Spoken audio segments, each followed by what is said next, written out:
A cool glasses lady, a talking panda, and this kid who says the name of a random fish every 6 seconds are walking together. And no, this isn't the start to some really contrived joke. This is how Jujutsu Kaisen Season 1, Episode 8 begins. I'm watching the show in a completely random order, so my job is to figure out what is happening while knowing very little about what is actually going on. There was a recent incident where a few first-year students got assigned to a difficult mission, maybe by mistake. During this mission, Itadori possibly released Sukuna and was definitely killed by the two other students, which seem to have been Megumi and Nobara. That's kind of the plot of this entire episode. Well, since I already know that Itadori is the main character, and I already know he's alive in future episodes, this news should probably be pretty confusing to me.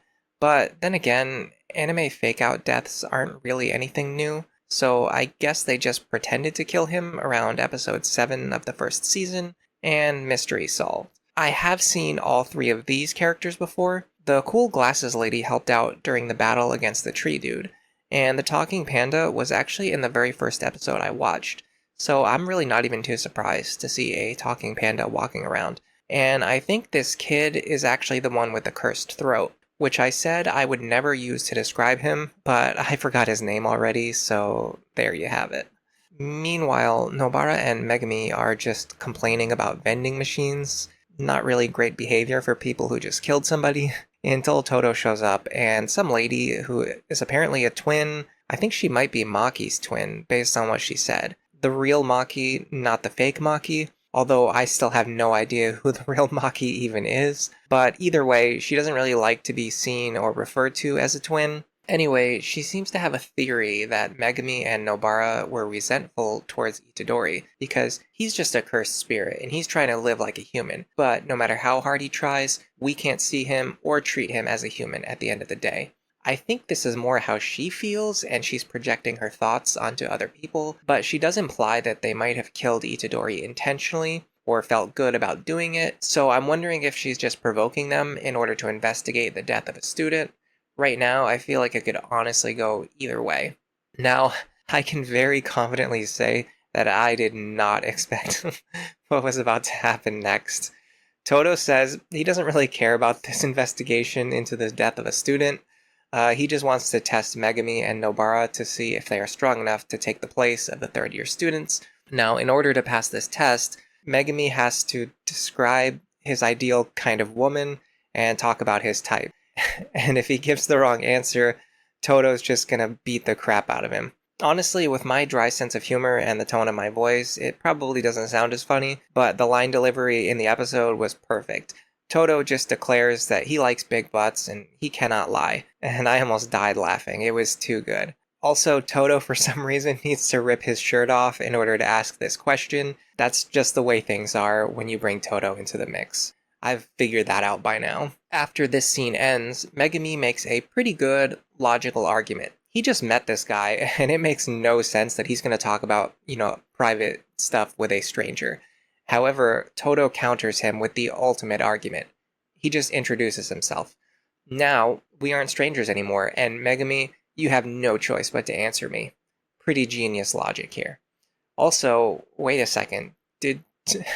Did Todo just describe himself as a third-year student? There's no way this can possibly be true. The entire time, I've been thinking of Todo as a teacher. He looks about 10 years older than everyone else. This is some serious Ushiwaka syndrome. Well, putting that aside, he's extremely progressive, and he says it's completely fine if Megumi is into guys, but either way, he still needs to answer the question, because Todo, he cannot get along with people who have boring preferences.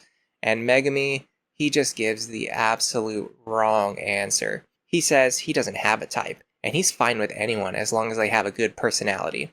Although it looked like he was thinking of a specific person when he answered, he's definitely holding back. Both of the women on the scene are pretty happy with his response though. Nobara makes a little joke about how she was going to kill him if he said he was into big breasts. Todo, however, he hates this answer. He thinks it is super boring. I'm guessing he feels like Megumi is just avoiding answering his physical preferences by claiming that he just only cares about personality, and a lot of people in the real world do this, so it's not a ridiculous conclusion for Todo to have. So in response, he just clotheslines him so hard, and he sends Megumi flying like a Team Rocket member. The woman grabs Kugisaki to prevent her from interfering. Kugisaki just starts roasting her pretty lightly. She's telling her, you're not pretty. You're implying that she has wrinkles from not getting enough sleep. But then the lady just pulls a gun on her. That escalated really quickly. Now Todo's over here crying manly tears because he is so disappointed in Megumi's answer. It seems like he's going to have no choice but to beat this guy up for being so boring. At the same time, I think Megumi is just now realizing who he is actually dealing with. At first, he thought Todo was just this weird goofball, but then he starts to remember the stories he heard. In the previous year, Todo was involved in a huge battle where he defeated 100 cursed spirits, including what was basically 5 boss monsters and 1 super boss monster. So Megumi's plan is to just keep away from him and use his summons, so Todo won't be able to use his speed or strength to his advantage. However, there's a pretty big issue with this logic, because Todo is just way too fast. He's so much faster, Megumi can't actually get away, and then Todo just grabs him and suplexes him into the ground. Honestly, I'm surprised Megumi isn't dead right now. That is a nasty looking head wound. He must be more durable than I was giving him credit for. Still, at this point, the only thing he can do is just stand there and try to block, while Todo is repeatedly punching him. Even his plan of restraining Todo fails completely. The frogs grab him with a sneak attack, which is a classic Jujutsu Kaisen move, and he immediately breaks free. Just then, Megumi claims that he's been holding back, and he's going to use his most powerful technique if Todo really wants to see it. Okay. Todo can sense something here in Megumi, and it doesn't seem like this is just a bluff. Now I want to see it too. But sadly, the fight gets interrupted right at this moment.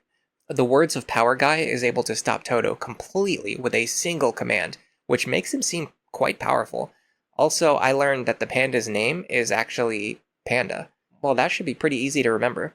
Todo says they're going to meet again at the upcoming event, and maybe Megumi won't completely bore him after all. Although he says they should still make sure to invite the third years who've been suspended just in case, but I'm not really sure how that would work.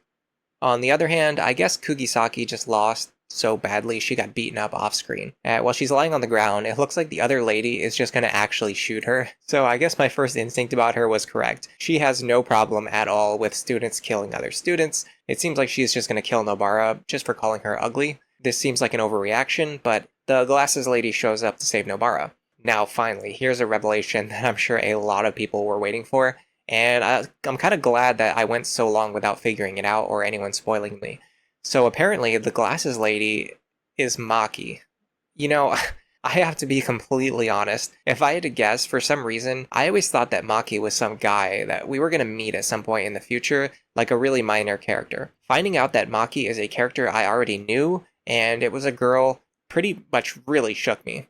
Now, to add another layer to this, she's actually the one who is twin sisters with Mai, and I would not have guessed any of this information at all. I was really laughing to myself while writing this script, just because of how completely off the mark I've been this entire time with the name of Maki and who it is and how long it took me to figure it out. I guess this is how you guys usually feel watching these episodes and watching me fail to make sense of this story. Maki distracts her sister, who seems to think Nobara is too injured to move, but Nobara sneak attacks her from behind.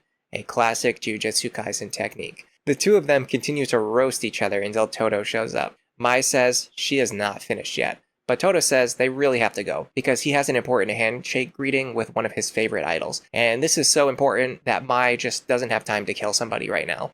This doesn't really feel like the heroic Todo that I know from future episodes, but he is certainly amusing. Nobara asks Maki about the comments that her sister had made earlier, because apparently Maki doesn't have any cursed energy, and she can't even see cursed spirits unless she's wearing her glasses. But by using cursed tools, which have power imbued within them, she still has the power to fight. This is interesting because I remember in the other episode when she gets her glasses knocked off, and then the cursed spirit grabs her. I wonder if it was tough for her to get away because she couldn't see the enemy at that time.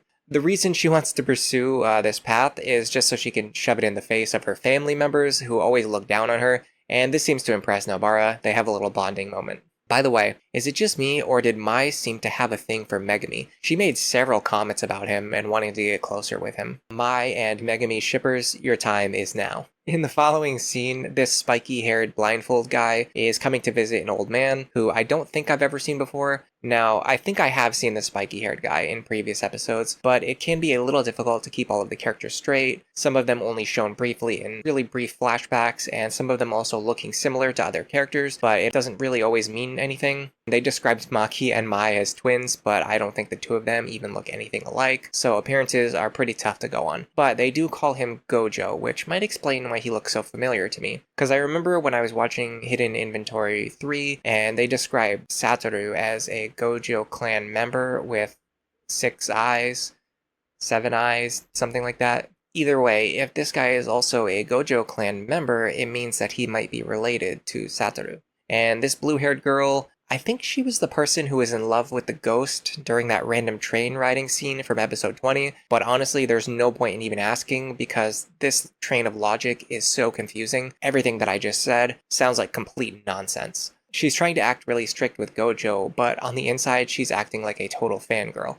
And then comes a true shocker. Expanding on what I said just a moment ago, she actually calls him Gojo Satoru, so he's not just related to Satoru, he actually is Satoru. Man, this episode is just full of huge reveals for me. This spiky-haired blindfold guy, and I know I've seen him a couple times before, like in the modern day, is actually Satoru, even though Satoru died in Hidden Inventory, so I guess he actually survived somehow, and I'm wondering if the blindfold maybe has something to do with it. Like maybe after the fake Maki killed Satoru, he took his eyes out. I mean, I know from watching and reading Naruto that you can get some benefits from taking the Sharingan away from an Uchiha, so maybe it's the same thing here. Maybe he was specifically targeted in order to steal his Gojo eyes. Well, putting aside how he might have survived, I'm guessing maybe he lost his eyes as a result of that battle, which explains the blindfold.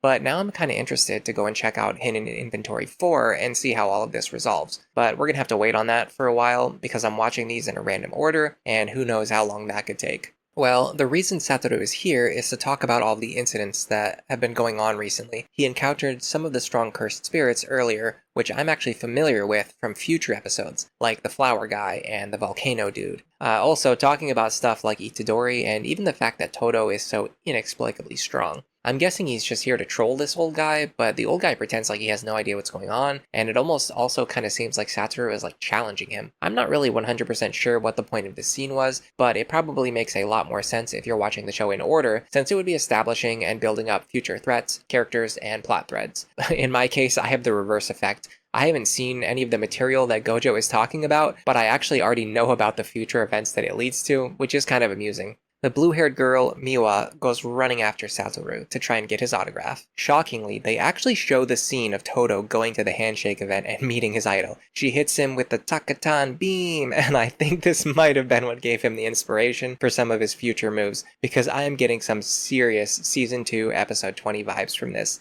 Little could I have ever known when I watched that episode that this was a deeply foreshadowed event that goes all the way back to his training arc during the Idol Handshake event with the most powerful Takatan. There's a 1-month time skip, which is pretty crazy to me, since it means that Itadori has been dead for quite a while. Well, there's an incident at Kinema Cinema. Well, there's 3 high school boys who have been turned into cursed spirits, and to my mind, this looks like the work of Mahito, if I had to guess. As if to confirm my suspicions, Mahito comes walking down the alley, and the one who confronts him is Junpei. So this seems like it might be the origin story of how Junpei met with Mahito for the first time, before they start hanging out in the sewers together, like the Teenage Mutant Ninja Turtles. I always thought that Junpei was getting manipulated by Mahito somehow, so even though this scene is very short, it's pretty informative to me. Junpei already knew that Mahito was the kind of evil person who goes around turning people into cursed spirits, but he still decided to team up with him anyway. I'm not gonna victim blame, but we quickly transition back to the theater, and it reveals that the ones sent to investigate this incident are Nanami and Itadori. Now, there was basically no explanation for how this happened, because earlier in the episode, they're talking about how Itadori is dead. Now, a month later, he suddenly appears and he's alive again, and the episode just kinda ends. I'm guessing this was maybe meant to be some kind of cliffhanger, like, oh wow, Itadori is alive again, I wonder how that happened.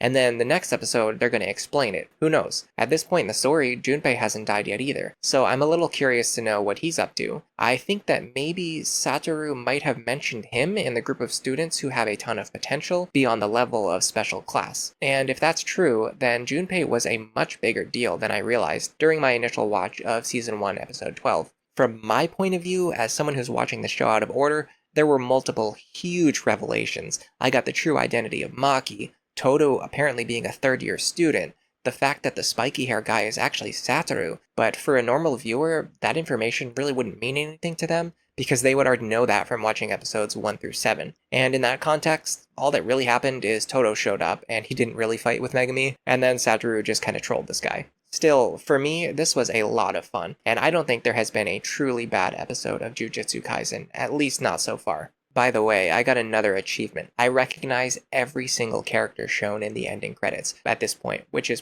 pretty hype. I'm finally starting to learn and remember things. Now, I could be wrong about this, but it almost seems like the ending credits make me feel like Satoru is not just the spiky-haired blindfold guy, but he might actually be the cool guy with sunglasses as well, which doesn't really seem to make sense. I'm not even 100% confident about that, because I think that guy still has his eyes, but I don't know. I'm just going to have to wait until I get a little bit more context and a little bit more information. I was pleasantly surprised to see that there were just a couple of post-credit scenes which basically add a little bit more humor and character to what we've already seen. Miwa actually gets to take a photo with Satoru, but then she forgets to bring the drinks back for her boss. And Mai also somehow gets convinced by Todo to go to the handshake event, and she learns about the glory of Takatan. I'm thinking of making another poll to decide on the next episode I watch, so if you want to see that, maybe think about subscribing. For now, enjoy the rest of your day.